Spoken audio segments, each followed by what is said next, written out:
Hello. My name is Franklin Weber, and welcome to The Joy of Automating. In this weekly series, we are going to look at taking your infrastructure into the world of automation. Now, as you can see, I'm no painter, but I'm definitely an automator. And in this, it all takes practice. It all takes practice. And that's what this is all about. We're going to practice here today. The two of us. The three of us, however many of us are joining us today. Well, let's get started, shall we?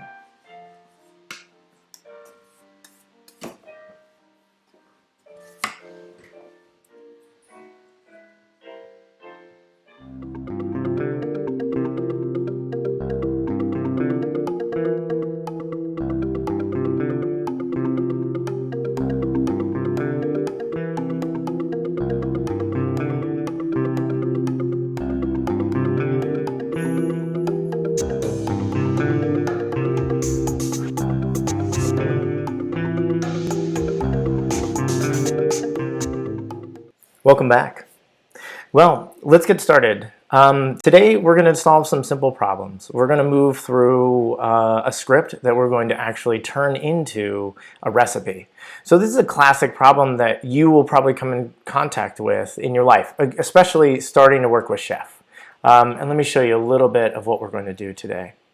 So this is something that I was asked recently to solve, which was how can I install Tomcat on a Linux operating system?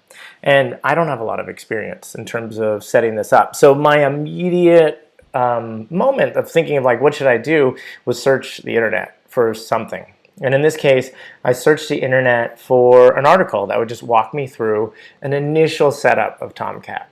Now, I know a little bit of Chef, and I could have started with a community cookbook, but oftentimes the difficulty level there is really high, mostly because they're solving a bigger problem, like huge problems, and I might not understand that code yet. So this is where I turn, and that's what we're going to focus on here today. Is we're going to focus on solving this problem: how to install Apache Tomcat 8 on CentOS 7.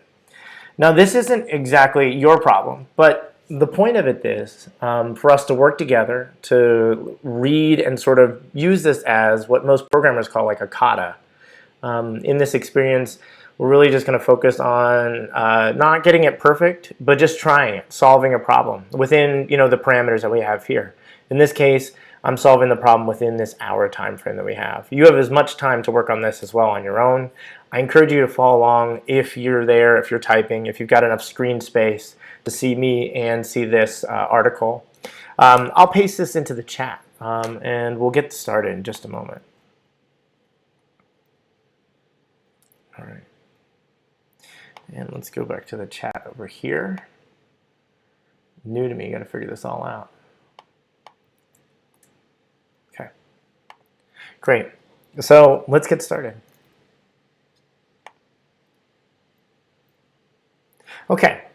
So I'm going to start here by looking at the description presented to me. I need to install Tomcat 8 on CentOS 7. Tomcat is built by the Apache Foundation. It's a Java application, and so there's a number of prerequisites and other things that need to be installed. I'll tell you right now, I went through and I read these prerequisites right here, which says, I want you to set up a demo account. We don't actually have to do that. That is something that would be nice to do, but not necessary actually to complete this tutorial. So this is really where it starts. These are the steps necessary to install Tomcat. So I got to go install Java. I have to create some users. I actually have to install Tomcat, perhaps from a binary. At least in this example, I have to pull this down from a remote location. Yep, see here, I got to pull this down from a remote location. I've got to, in this case, set some permissions, right? So there's some permissions that need to be set in the folders and the directories that I create. And yeah, there's a lot right here. See, like there, right there. I'm going to change some ownership of some files. I mean, this is a fairly straightforward script if you've done any sort of installation of this type. This is interesting. This gets into the service portion. So here is where I'd actually be taking care of the service and sort of installing the service. This is the file that goes along with that. Okay, I'll come back to that. Here I am looking at systemd to load the Tomcat unit file, and then here I'm starting the service, enabling the service, and then when, well, it says it's not completely set up, but you can browse the default splash page here. Well, that's wonderful. Okay, so that's really like my end goal in mind, right? This is my end goal, is to, in this case, make sure that I can browse that web page. And that's something that I think I'm going to start with. So I know that I want to call this cookbook that I'm going to build, this, essentially this recipe I'm going to build inside of a cookbook called Tomcat. And I know that this is my end goal right here, that at that point, when I finish, I should be able to see the server IP address 8080. Okay, so let's get started. We got a lot of little windows open, and hopefully this is the right one. Okay, so I'm currently inside a Tomcat directory, and this was just me playing around earlier before you all arrived. Oh, and let me do a little bit of cleanup here. So I'm going to do a little cleanup from the work that I was playing with before. So I'm just cleaning up an instance. I had some virtualization running in the background. I'm going to clean that up. Okay, so I'm in my home directory, nothing special. I do have ChefDK installed. So the Chef development kit is installed on my system. I don't have the latest version. I believe 11.2 is out right now. The 0.10 is working for me, and probably after this performance here, I'll spend some time upgrading it.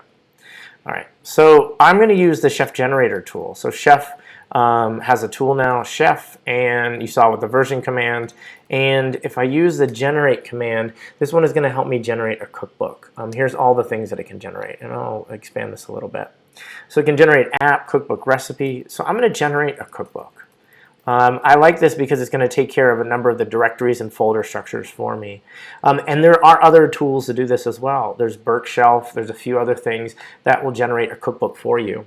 The reason why I like to use the Chef Generator tool is that it's because we're working on it, and as the Chef Development Kit continues to grow and expand, we are going to keep this up to date. So in this case, what's important about this one, it's going to generate a bunch of folders and files for me that contain test stuff, and that's important. And I don't know if other generators do that, and that's really what I'm looking for.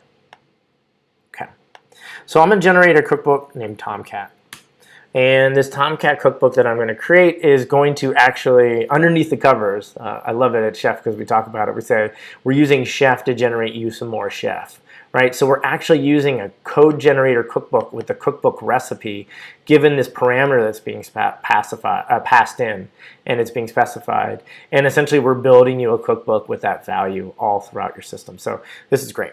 Now I have this Tomcat directory, so I'm going to go into that Tomcat directory and just show you quickly. This is why I like it again. It's got all my tests and sort of unit test and integration test directories that I need, which I appreciate, right? All this stuff right here, having not to build that or sort of generate it is really handy for me.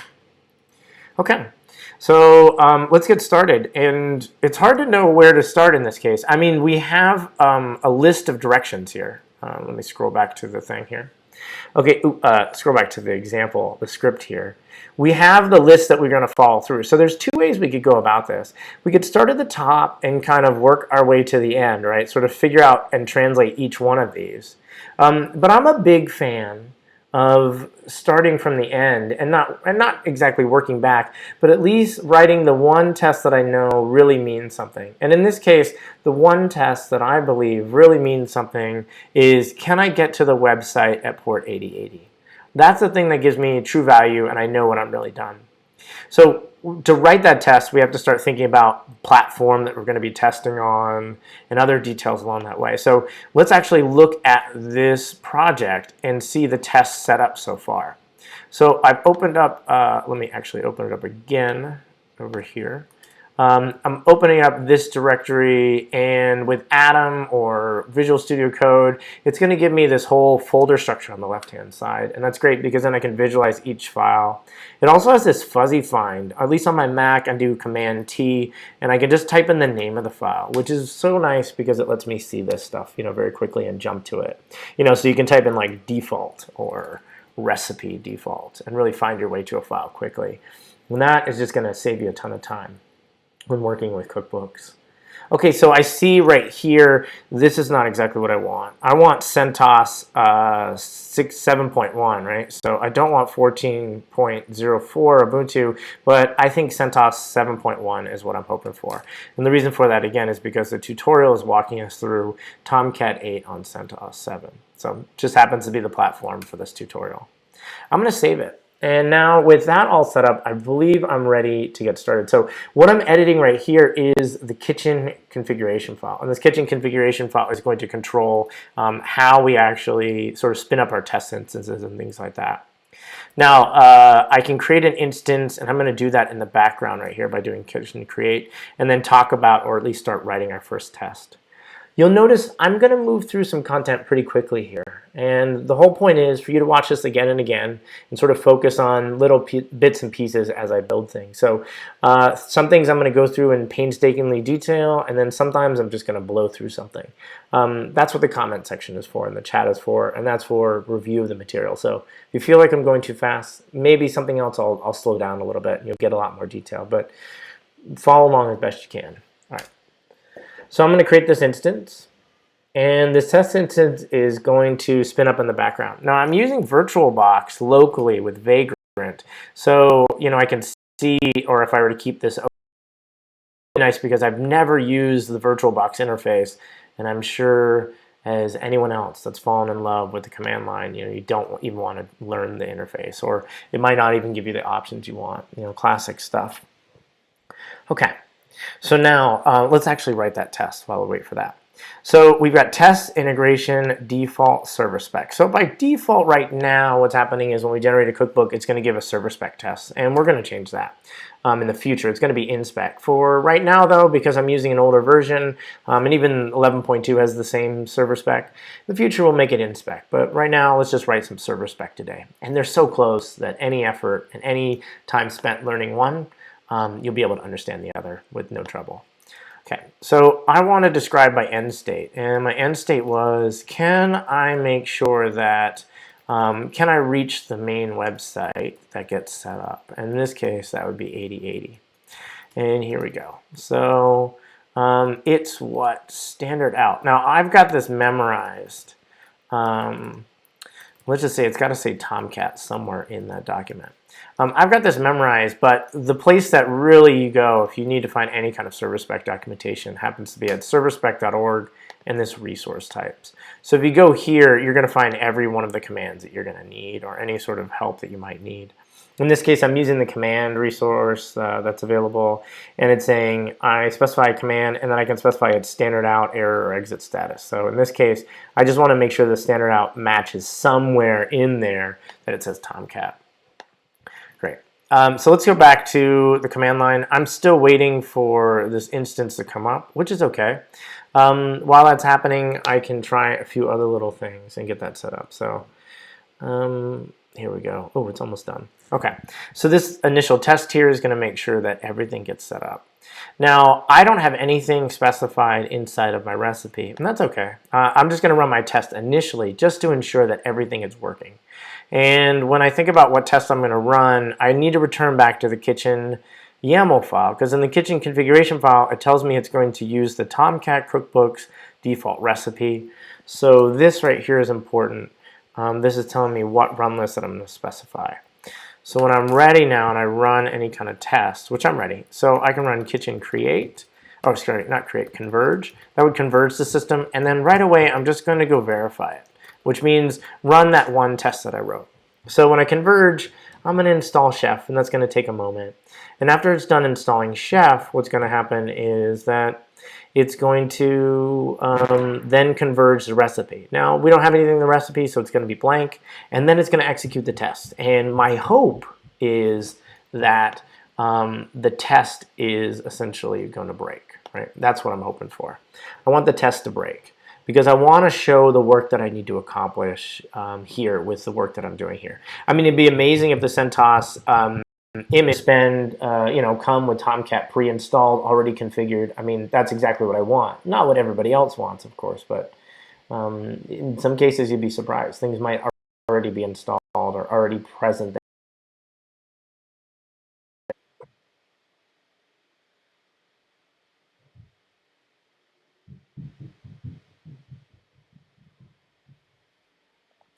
All right, so the converge completed successfully, and I have my error. I'm going to just scroll back just quickly to look. So it tells me, yep, I completed the converge. So this is the converge portion, installing Chef, and then going through, yep, installing Chef, moving through, and then it ran the converge here, and then the verify here. And this is where install service spec. I've got a great video that we can link to as far as reading the output here, but it tells me there's my one failure.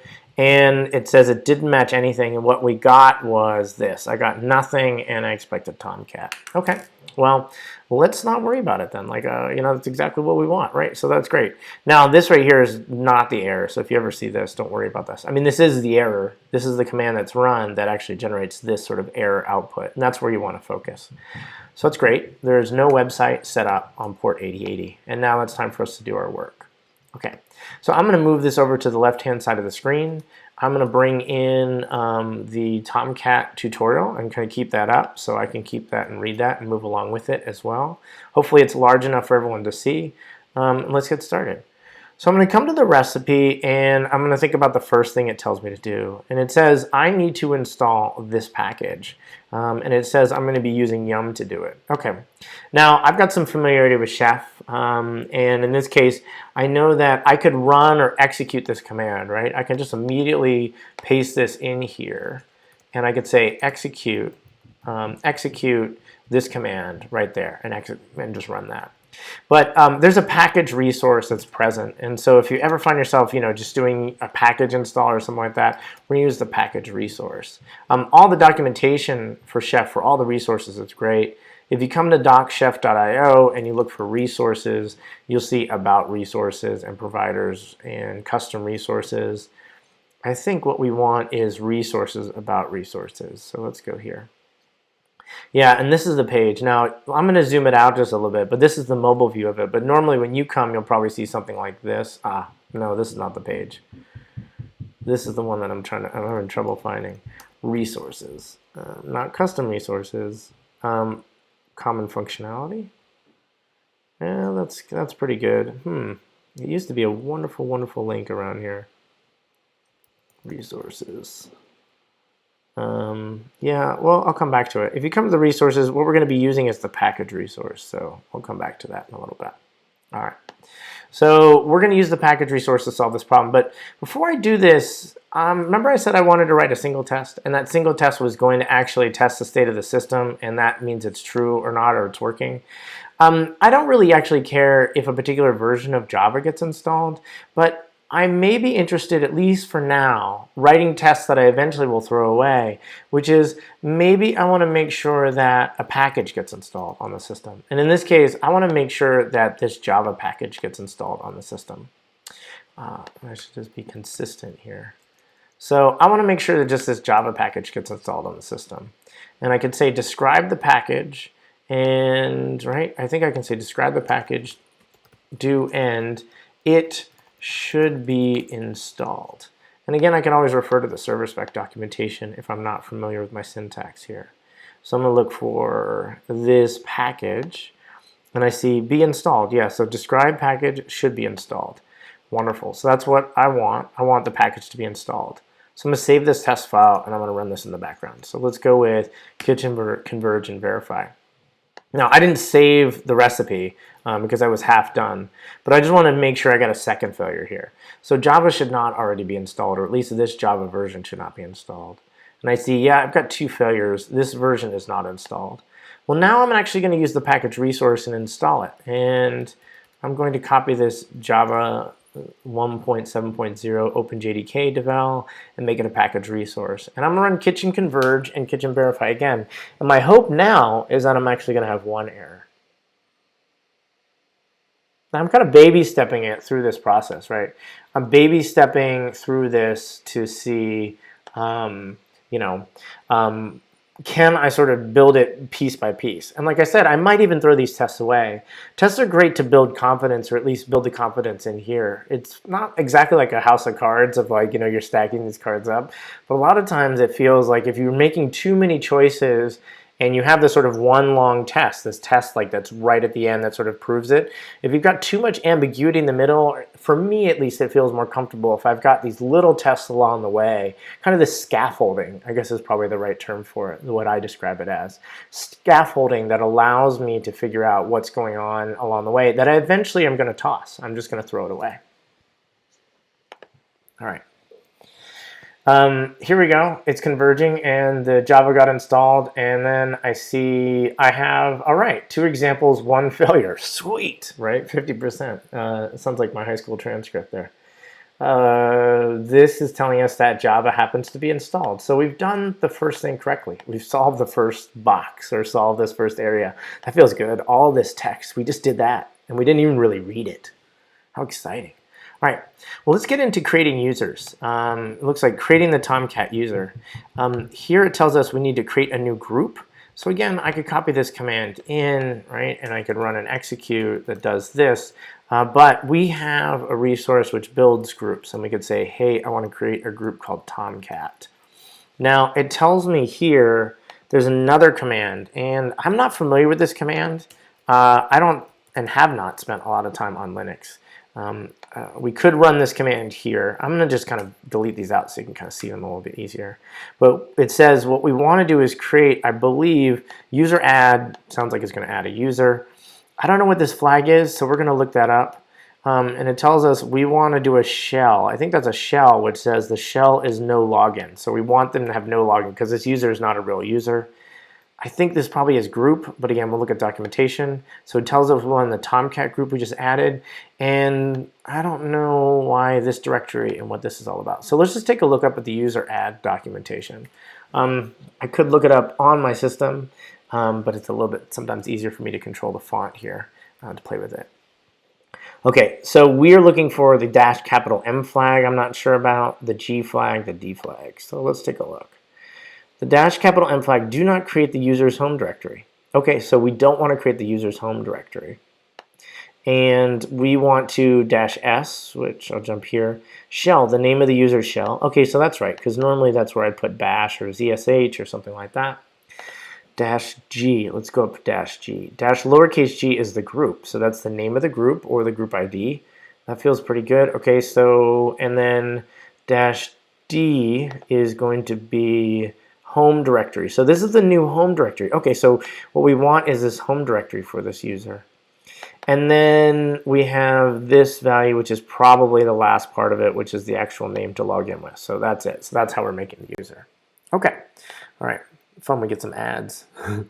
All right, so that's how we do that. So that's a little bit of what we want to do in terms of the command and what this command means. Now, what I need to go do is actually figure out how to translate those features, right?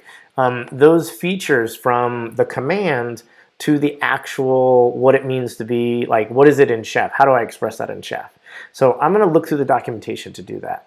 And I'm going to use that documentation to look up the group selection here. And this group selection hopefully we'll have what I believe might be some sort of close approximation of some of these things that I'm hoping to accomplish.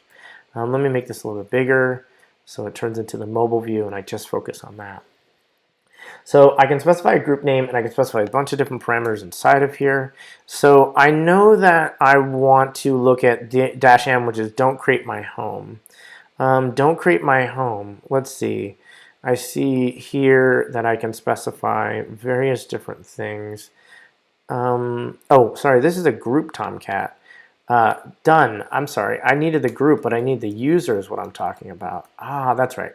Right, because this command is all about adding the user. I got hung up on the whole group thing. So this group resource, great, but let's go to the user resource. The user resource is what I want. Okay, so not knife user. I want the user resource. Oh, I jumped to the knife command. That was my mistake. Okay, so here we are. Here's the resource. Oh, okay, so this makes a lot more sense. So manage home. I assume manage home might be something about manage home, like whether I create a home or not a home. Let's take a look. So I can look at the properties here and I can scroll down manage home, manage a user's home directory.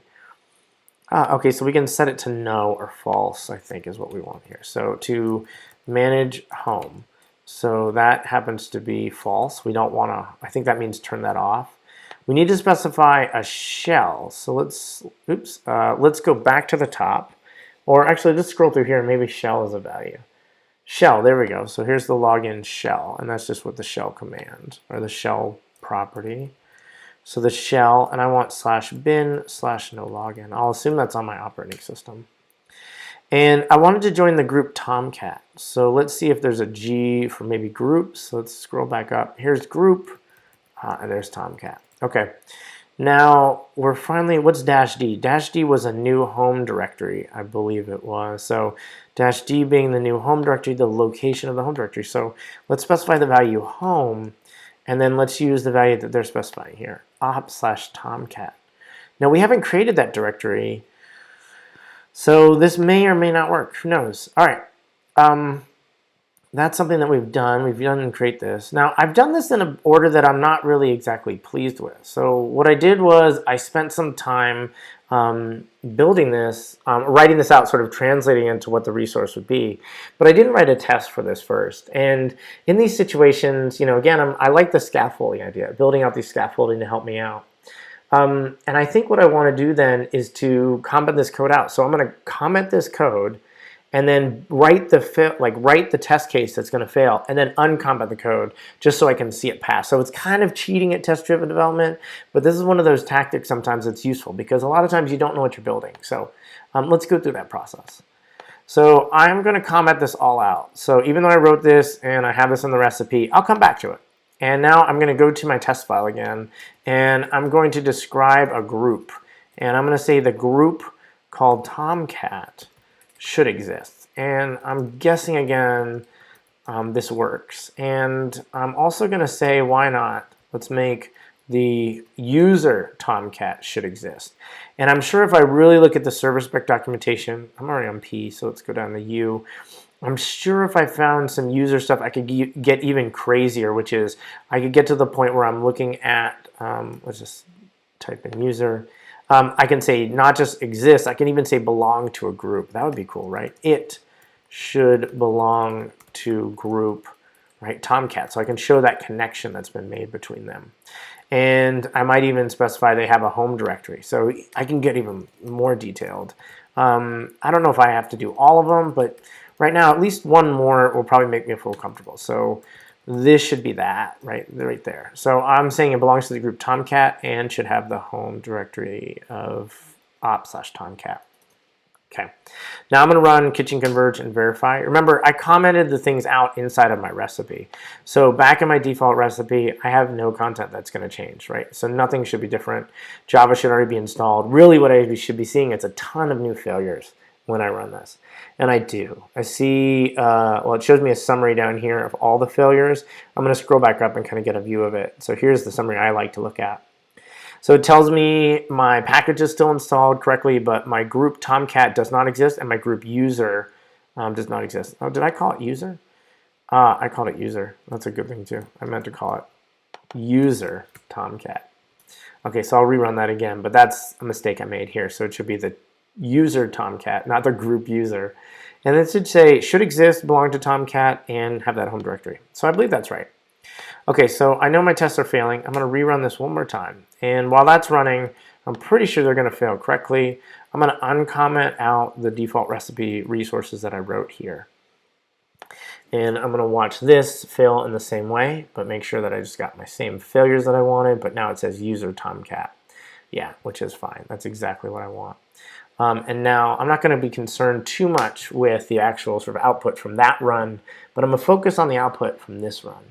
And what, again, I'm hoping to see is that we get some additional, some value here. What we're hoping for is that we're going to have some more scaffolding that's kind of building us or sort of giving us the confidence as we build this.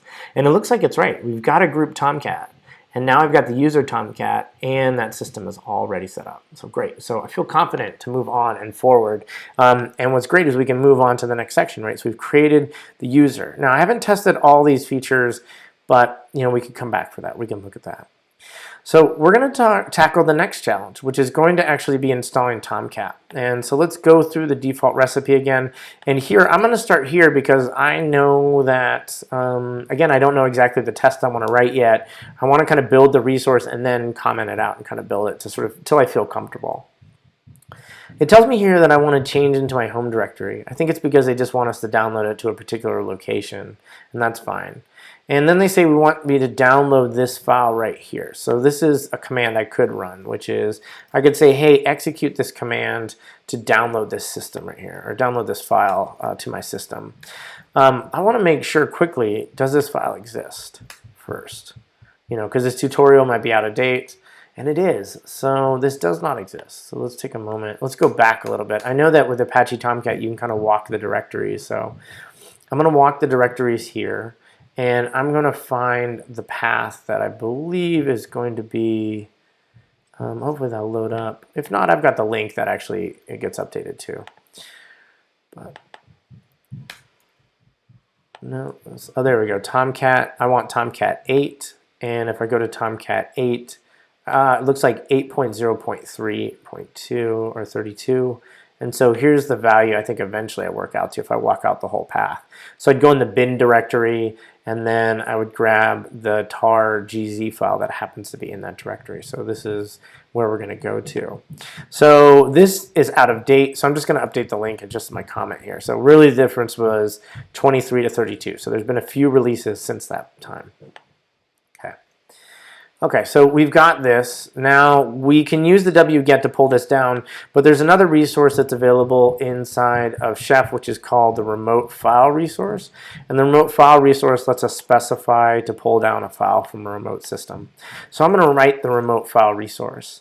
And the remote file resource, I always forget it. I immediately, or at least every time I've been doing it lately, I've been copying in the destination, essentially where the file happens to be located here, right? I type that in when I really mean to say, what file do I want on the file system? Like, where do I want this? And really what I don't care where it goes.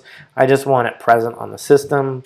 And what I need to specify is a source, and that source is where it comes from. And in this case, I clipped a little bit of the name, so I'm going to bring it back. And here we go. So the remote file is going to pull this file from the source and store it locally on my file system here with that name. And that's what I want to pull down. Now, a file, you know, is something I could test for. I could say, hey, did you pull down that file? But really, it's what I can do with that file to see where it goes and things like that. Like, what does it unpack? How does it unpack, right? It's one thing to pull the file down, but like I'm saying, I think it might be better in this case not to write this one test, but maybe to batch up a few things. I feel pretty confident it's going to pull a file down. It seems like the next thing I need to do is then create a location for me to output this information. So I'm going to use the directory resource, and the directory resource allows me to specify a directory name. In this case, I'm going to specify op/tomcat. And that Tomcat directory is going to create, by default, create that directory. So in this case, I don't have any options here that I want to do, but I'll write it anyways, because if I scroll down, there's probably some permissions or some sort of thing that needs to be set, as I see here, like update the permissions. And so I may need to come in here and actually write in some content. But normally I would just leave that as a single line resource. Here we go. So here's us actually unzipping the Apache Tomcat file. So this is really, I'm just going to use an execute because I don't know if there's a resource, like me personally, I don't know if there's a resource that'll take care of this operation. So I know that I don't need sudo because I'm going to be running as root level permissions. I'm going to run the tar command with these flags to take any A8 version. Yeah, that's great because I'll grab 0.0.32 or any version that was downloaded, and it's going to extract it, I think, to that directory I just created. And I'd have to look up strip components in the future, but essentially that's going to execute the code there. Now, I think this is good enough for us to sort of say, hey, does this actually work? And I think that's one point. We can make sure the directory exists, but could we make sure what's in the directory? I don't know. So I don't know what's actually going to be installed when I actually install Tomcat. So I'm going to figure that out by actually logging into the system. So I'm going to run with the directory here. I'm going to just make sure that op/tomcat gets created. Later I might come back and write some other stuff in here, like, you know, it should have permissions or whatever. But as long as it exists. Now, I remember this from the server spec documentation. is if I start looking for directory, I'm not going to find it. Actually, there is no directory because, of course, this is Unix and there's no real difference between a file and a directory. So really, this is a file. And what I want to say, it should be a directory. So it should exist and it should be a directory. And I'm going to run this now. And now I know that I don't have all the tests that are covering my work, but again, I don't know exactly what I'm going to be doing. You know, I don't know what to verify. So I'm just going to play around with this. I'm going to run through this suite, and then I'm going to see how the system changed. I'm going to log into the system and see if I can figure out some of the details about it. And if I figure out some of the details about it, I'll probably come back and sort of augment the test a little bit to make sure it's working in the way that I want it to work. Okay, so this is moving along. I think it created the user in the group. It's probably downloading that Apache Tomcat file. Hopefully that's going to take not too long. I know that's a bit of a, probably about 70, 80 megabytes, maybe 8 megabytes. I don't remember. But it's going to take a moment here. But let's take a look at some of the remaining work while that seems to be installing. And we could probably start to update some of the resource permissions or get an idea of what we're trying to accomplish. So with the remainder of here, it says update the permissions. The Tomcat user that we set up needs to have proper access to the Tomcat installation. So we need to go into the op/tomcat directory and then start running a bunch of commands to add this essentially permission set to it. Okay, so the first thing that we want to do is inside of the Tomcat directory, we want to make recursively the Tomcat user change the group of conf to the Tomcat user. Okay, so in this case, if we were to create this, we could probably specify a group and tell that group to be Tomcat. So this is one of those things where I don't need to actually run this command. Now, I might have to run this command because you see the -r?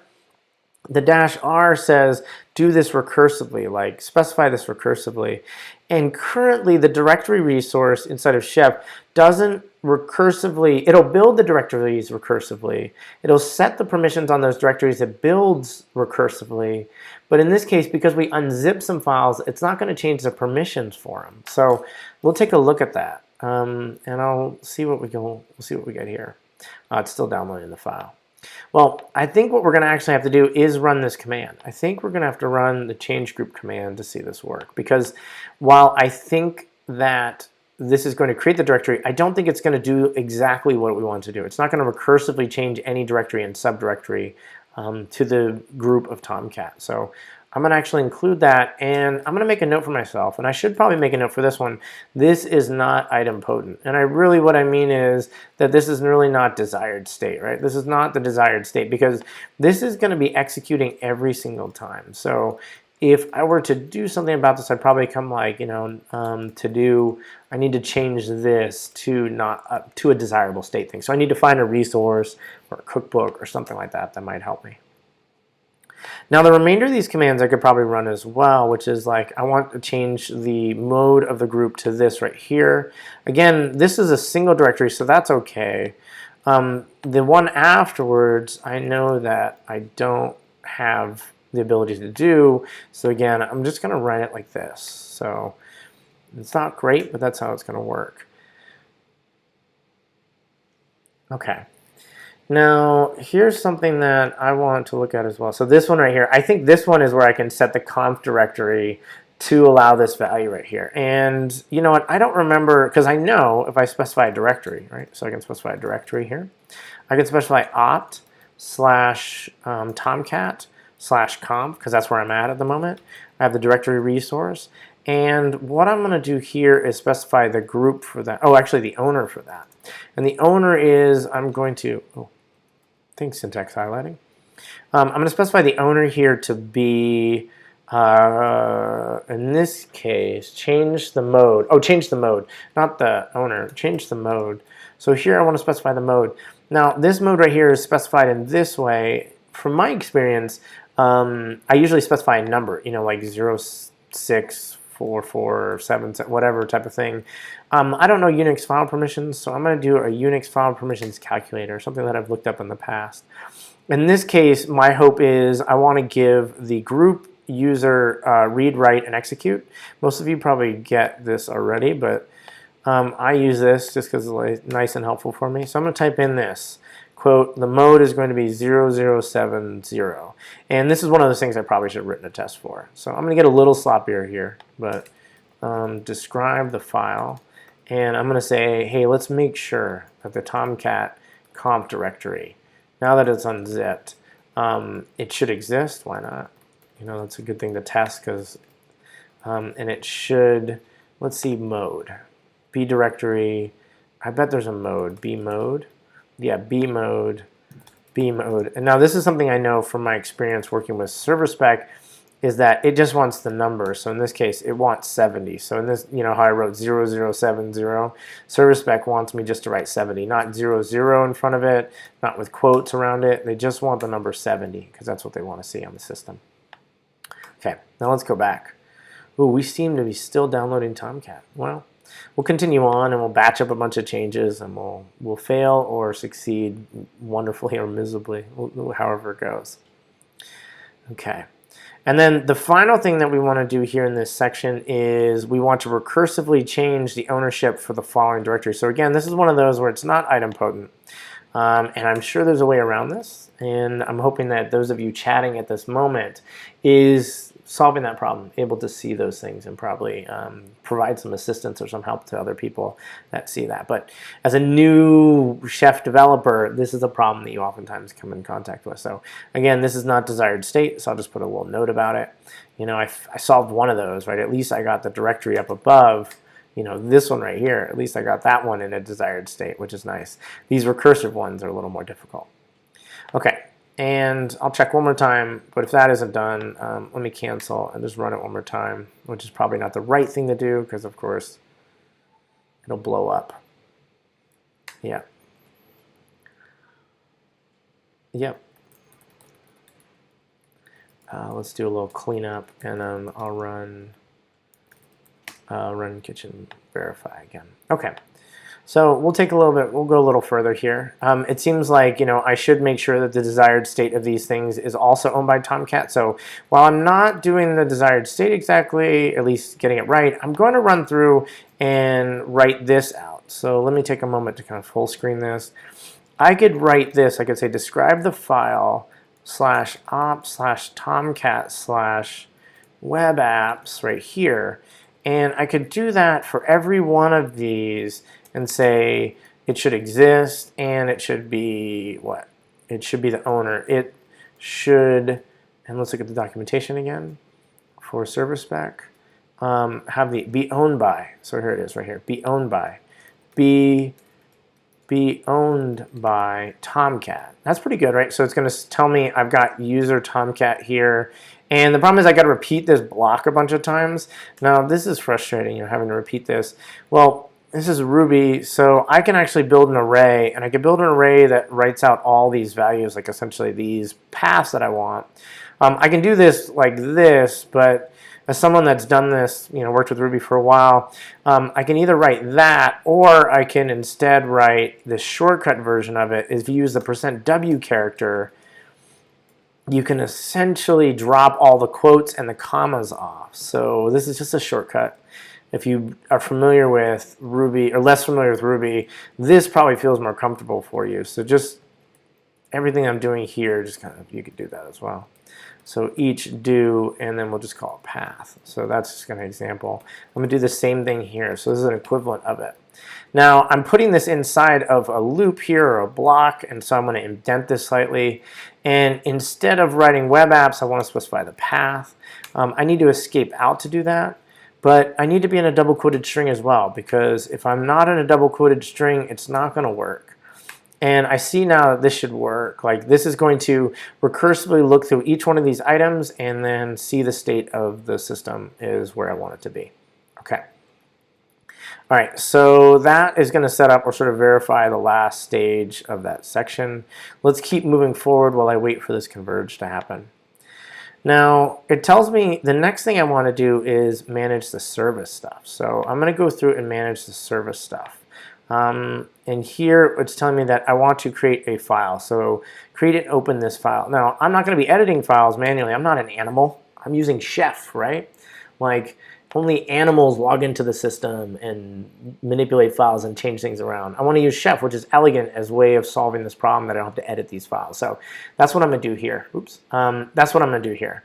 I'm going to go and create this file. So I do know that I want this file, and I do know that I want this to be the file contents, because that's what they're telling me to paste this in. So I could use a file resource, but then I have to specify the contents of it. I think what I want to do is use a template. Now, I know that right now I'm just going to use the default values that they provided to me in this template file, essentially in this content over here on the right-hand side. I'm not going to substitute any values, but my general sort of feeling is if you're going to be working with a text file, then what you want to do is just use a template. Because eventually you're probably going to want to plug in some values inside of some file like this, you know, some content at some point in the future. Right now, maybe not, but you could. So we are going to specify a source, and I don't know the name of the sources, so I haven't made a template yet, but I'm going to dream-driven development this, you know, a little DDD, and I'm going to say, hey, it's going to be called tomcat.service.erb. Okay, and then I'm going to go to my command line here, and I'm going to spin up another sort of prompt alongside of it, and I'm going to use the chef generate tool, and I'm going to use the chef generate tool to generate me an actual template file. So chef generate template. And this template file, oh, it needs a path, so I'm going to use the value that I specified inside of the recipe here. So tomcat.service.erb. I'm pretty sure I could leave the ERB off, and the generator will automatically add the ERB, but I just added it because I love to put on belts and suspenders, you know, to keep my pants up. So here's the template it generated. I could open up the file structure over here on the left-hand side, using a shortcut here to kind of toggle that in and out. On Mac, it's Command K and Command B, which they borrowed from Sublime. I still like to use the fuzzy find, so find that key if you haven't already found it. In this case, on a Mac, it's Command T, and I'm going to look for that tomcat.service.erb, and I'm just going to open that file. So that's much easier if you know the name of the file. And I'm going to copy this contents into this file here. So I just copied it in and then save the file. And I'm not going to do anything else with it because I think that's all they say. Save and exit. The script will tell the server to run Tomcat service as the Tomcat user with specified attribute. So that's all fine. Now, the next thing I want to do is tell the reload the system. So I'm not familiar with this command, and I'm sure some of you are. You could probably help me out and increase my knowledge for this. Because I don't know, and I don't know what an equivalent could be, I'm just going to say, hey, again, this is not desired state, because I don't know if I really want this to reload every single time. That might cause other services to freak out. I'm not sure. But it's not right, and there's probably some reasoning behind it, and I don't know enough about it. And then here what it's telling me is I can start the Tomcat service with a start and a enable. And I know that I have a service resource, so I'm going to take a shot and say, you know what? This is just me manipulating the service resource. And the service resource has several actions. Start and enable are two of those, so I'm pretty familiar with that. And of course, if everything is set up correctly there, what we've got is, that's it. Like that should work through the tutorial. Now, it looks like I'm probably going to wait for a little while to see that Tomcat gets installed. And it hopefully will be done in a short amount of time.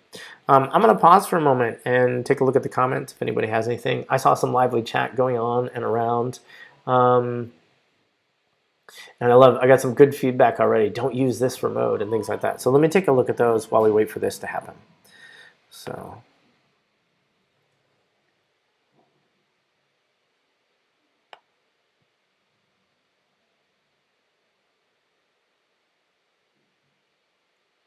All right.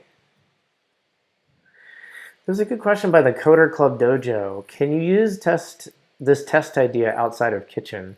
Test Kitchen actually has some options to test the system, to kind of go through ServerSpec and also InSpec. Both of those tools have the ability to, in the advanced tips I know for ServerSpec, you can come here and it talks about specifying a remote machine. So you could actually build some tests and test the machine that already exists if you wanted to. So that's something that's really nice. All right.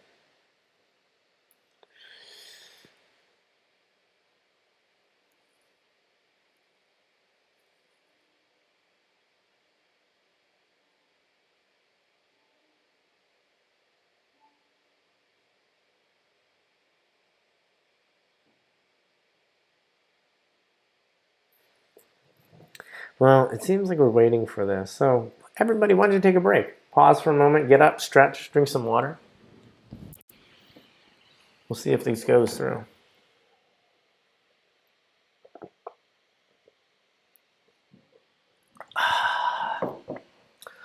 Lovely day to automate. Lovely day. You know? It's just fine. How's it going for everybody else? Oh, good. Good. I'm glad to hear that. In the meantime, you know, this is where you can doodle. You can draw different pictures, different things like that. Whatever you want to do. Oh, that's not what I wanted.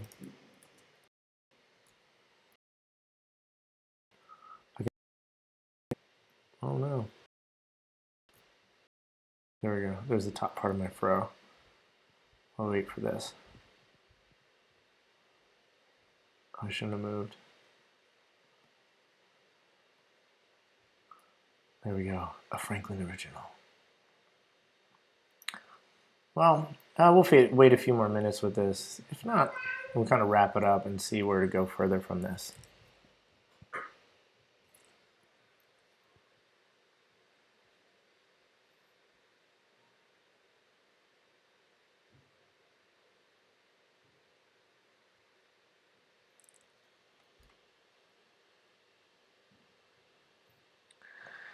Group 5 polls, yeah. 18, actually, that's really great. You're quite an active group for 18. In my experience, I've seen fewer conversations happen with even larger numbers. So it's great to have you all here.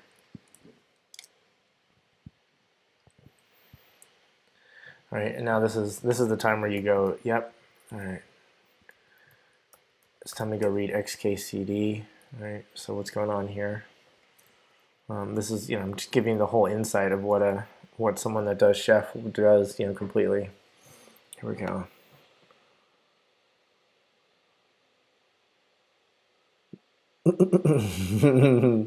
Oh, that's good. All right, XKCD, you got a chuckle out of me today. You win this time. All right. Well, we're waiting for it. I'll give it a few more minutes, one more, and check the chat with all of you. Yeah, polls. Yeah, in my experience, a good amount like this is great. It's nice to have a nice small group for all of us to get together and talk through this. I mean, it's great. All of you are providing some good questions. I don't know if I got to, and I don't think I will get to all of these questions, but I see a lot of people answering each other's questions and things like that. Hopefully you've got all of yours done. Okay. Well, as always, let me try this just to make sure that I've got a connection. And I know that they were taking a while. Remember when I was initially loading that website, there was a little bit of slowdown. I just want to make sure that it's not me, it's not the virtual machine.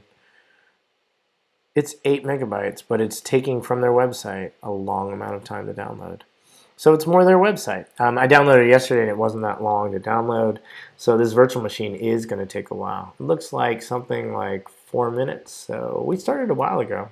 I should have canceled out my tendency to do that.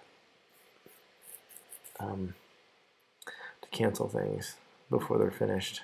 My impatience caused me to probably lose some time here. All right, so I'm going to cancel this because that's telling me there's a certain amount of time left. You know what I'm going to do? I'm going to figure out one thing that I don't remember how to do, which is with VirtualBox and Vagrant, I know that I can specify some parameters that do port forwarding. So VirtualBox, Vagrant, port forwarding. Because what I'd like to do is be able to see on the command line, I would like to be able to see my ports that would be available. Now here is the value. So I can say on the system, oh great, things are running. On the system, I have this port forwarding here, and I can specify that. well, this is finished. I'll come back to it. But the idea is that I want to make sure that on my system, on my my workstation, the one that you're kind of viewing the desktop of, I could just go to the browser and see localhost 8080. Now, that's not a test, right? That's kind of a personal curiosity. You know, I'd like to be able to make sure that the virtual machine maps to this one. And that's something we can take a look at. Okay, so it tells me that there's a failure in the chgroup. The chgroup failed because it tells me cannot access conf directory. Oh, right, because I specified conf directory, but they had the assumption that it was an op/tomcat conf directory. Okay, so that was just a mistake on my part. And if I think further ahead, I have some mistakes over here as well. So I'm going to copy, paste these in. Now, I wrote a lot more code that I don't actually have the code to test for. I'm not going to start the service right away. I'm going to, well, actually, I've got the end test. So if I feel like I've got enough scaffolding, you know what, I'm going to go for it. All right, so let's see this work. Okay, so hopefully that made good sense. I don't want to destroy again, because if I destroy again, oh boy, right? Then I'm going to be waiting another 8 minutes for this to finish. So here we are. It's converging, and I failed again. And it's telling me, hey, oh, again, I have this problem. I'm changing the owner recursively to a number of directories, but I specified partial paths. So again, this is one of those moments I'm like, oof, I could write out all the paths, and I think I'll just will. You know, it feels painful to keep writing this /op/tomcat, specifically too because I keep typing top instead of opt, but that's because I'm a noob. All right, so that's probably better. And oops, don't generate the template for me. Run the kitchen, converge, and verify again.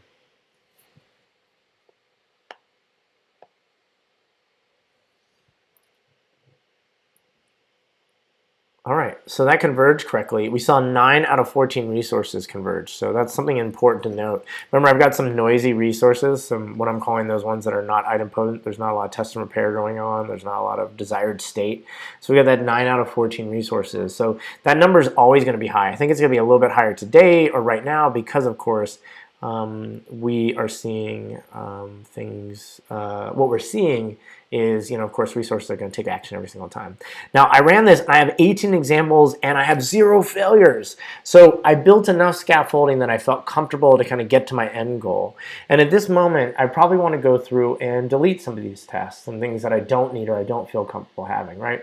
Some of these are maybe not necessary. Maybe the Java version is not necessary. So I'm going to do a little pruning. But before I do, I've got it working. So if I was really kind of taking care of my business here, I'd probably say like git add everything. And I would look at everything that I have already committed, and I would commit it. And I would just say initial commit. I'm going to save it and quit. Now I'm going to go through and make a few changes. And I know that we're over time, but we started a little bit later than an hour. I hope you don't mind if we go just a little bit further. If you've got the time or if you've got to run, I completely understand.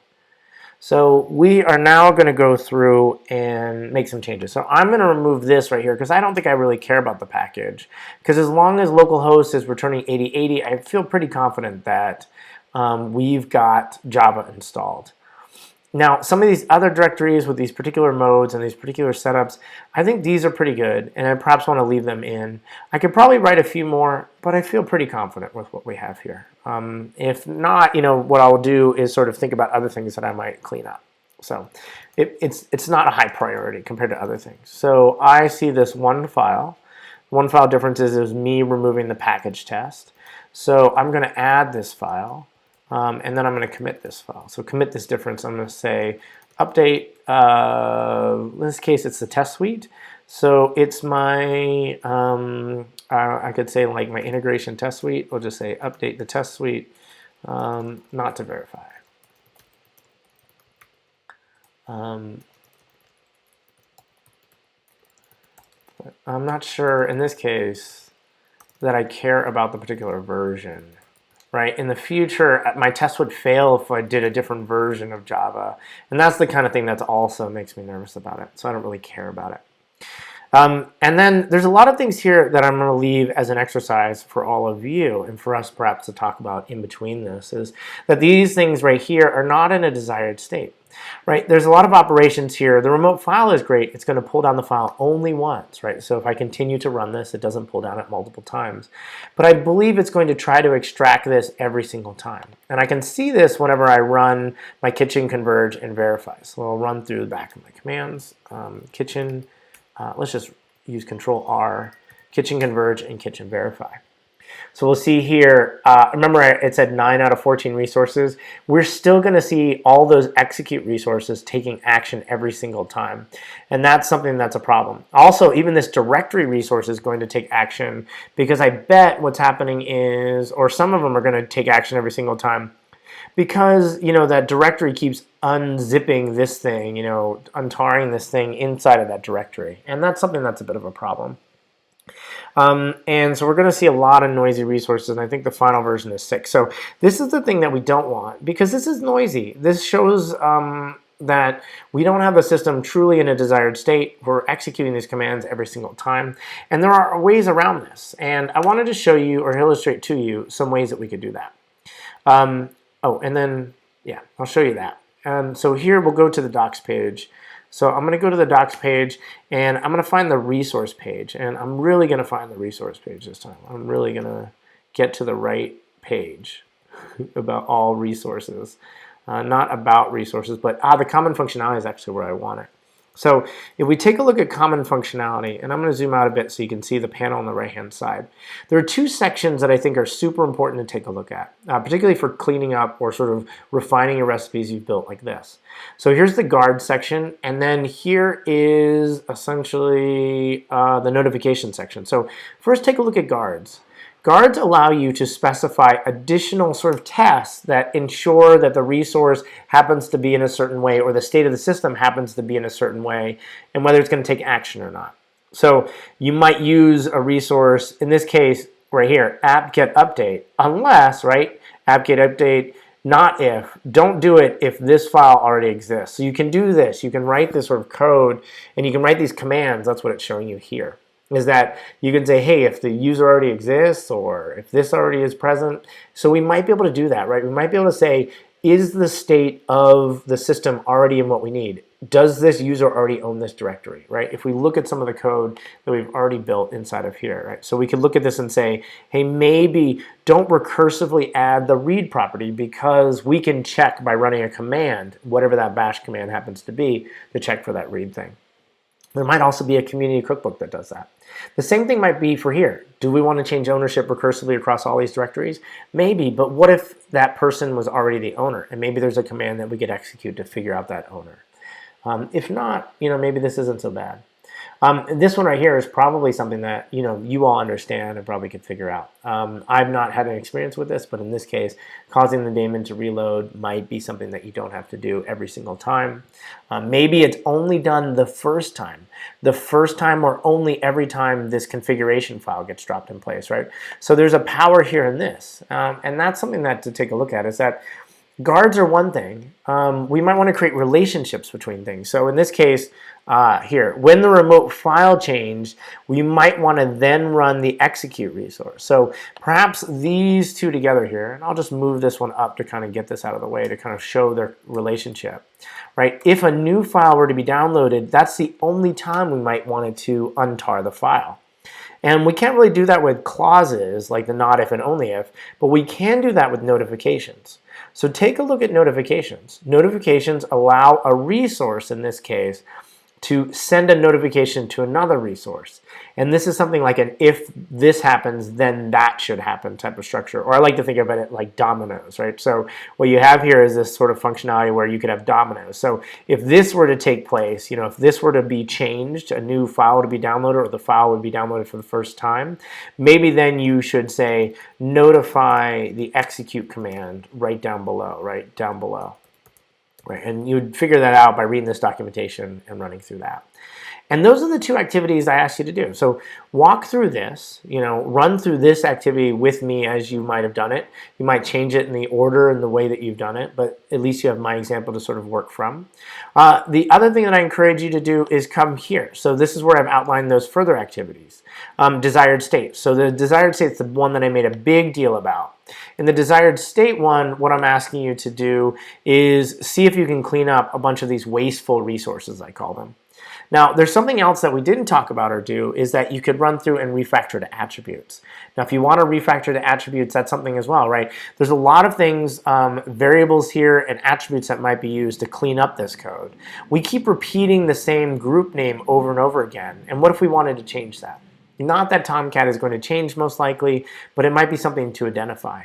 We also use the Tomcat user a bunch of times, and again, that might change. We might need a situation where we don't want to specify, the group or the name, or at least specify it once. So we might even, or what's probably the most important is this, that op/tomcat directory. There are several uses of this throughout the entire file here. And that's one of those things where, again, we might define a variable to store that value so we don't keep repeating this all throughout our code.